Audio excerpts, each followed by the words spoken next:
વાત કરીએ ભારતમાં ડ્રાયફ્રૂટ ઉદ્યોગમાં ગુજરાત હવે અગ્રેસર બની રહ્યું છે. છેલ્લા 5 વર્ષમાં ગુજરાતમાં ડ્રાયફ્રૂટના વપરાશમાં 5થી વધીને 20% સુધીનો વધારો નોંધાયો છે.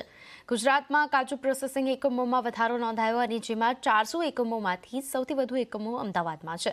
આફ્રિકન દેશોમાંથી આયાત કરીને કાચા કાજુ ઉપર ગુજરાતમાં પ્રક્રિયા કરીને તૈયાર કરવામાં આવે છે અને ત્યારબાદ તેનું સ્થાનિક અને આંતરરાષ્ટ્રીય સ્તરે વેચાણ થાય છે. હાલ ડ્રાયફ્રૂટ ઉદ્યોગમાં મહારાષ્ટ્ર અને દિલ્હી બાદ ગુજરાત મોખરે સ્થાન ધરાવે છે. ડ્રાયફ્રૂટનો વિકાસશીલ ઉદ્યોગ ગુજરાત અગ્રેસર થઈ રહ્યું છે અને એમાં પણ વન ટેક્સ વન નેશનનો ફાયદો ગુજરાતને વધારે થઈ રહ્યો છે. આગામી સમયમાં પ્રોસેસિંગ એકમોમાં વધારો થશે તો ગુજરાત ડ્રાયફ્રૂટ ઉદ્યોગમાં અગ્રીમ સ્થાન ધરાવશે. હવે ગુજરાત થર્ડ લાર્જેસ્ટ નંબર આવે છે ગુજરાતમાં.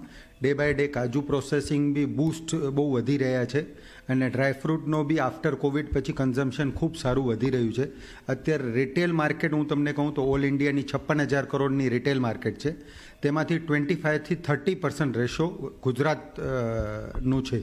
5-7 વર્ષમાં ગુજરાતમાં ડ્રાયફ્રૂટનો વેપાર વધ્યો. એની પાછળના કારણો, મૂળભૂત કારણમાં પહેલું કારણ તો એ છે કે જીએસટી જે વન ટેક્સ વન નેશન આવી ગયો એટલે દિલ્હી અને મુંબઈથી લોકો વેપાર કરતા હતા એ લોકો ડાયરેક્ટ વેપાર કરતા થઈ ગયા. એના હિસાબે ગુજરાતના વેપારીઓ જે ડિપેન્ડેબલ મુંબઈમાં દિલ્હીમાં હતા એ લોકો ઘણા બધા વેપારીઓ ડાયરેક્ટ વેપાર કરતા થઈ ગયા